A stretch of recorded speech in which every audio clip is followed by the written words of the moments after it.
சமையல் பார்க்குற இனிய உறவுகளுக்கு வணக்கம். இன்னைக்கு எங்கள் வீட்டில் சாதம் வடிச்சாச்சு.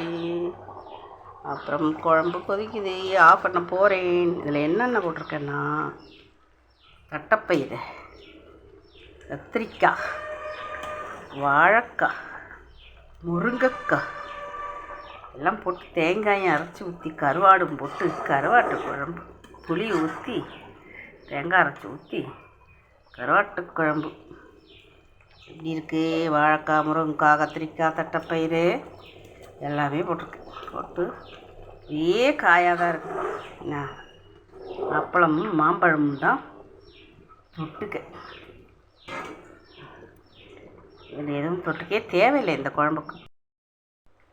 இது எங்கள் வீட்டிலையே பழுத்த காய், மரத்தில் பறித்து பழுக்க வச்சேன். பங்கனப்பள்ளி சூப்பர் டேஸ்ட்டாக இருக்கும். அப்படியே எந்த விதமான ஒரு கெமிக்கலும் இல்லாமல் ஆர்கானிக். நாங்கள் எந்த மருந்தும் அடிக்க மாட்டோம்.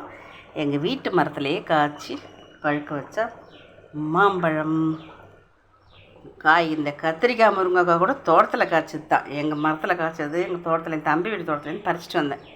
அந்த காய் போட்டு தான் இன்றைக்கி குழம்பு வச்சுருக்கேன். சாதம் மணச்சநல்லூர் பொன்னி போட்டு வடித்தா நல்லாயிருக்கும் சாப்பாடு. இதான் இன்றைக்கி சமையல். பிடிச்சிருந்தா லைக் பண்ணுங்கள், ஷேர் பண்ணுங்கள், கண்டிப்பாக மறக்காமல் சப்ஸ்கிரைப் பண்ணுங்கள் மக்களே. சாப்பாடு பார்த்தோன்னே உங்களுக்கு என்ன நினப்பு வருது? எனக்கு வருது நினப்பு, நித்த நித்த நெல் சோறு, நெய் மணக்கும் கத்திரிக்காய்.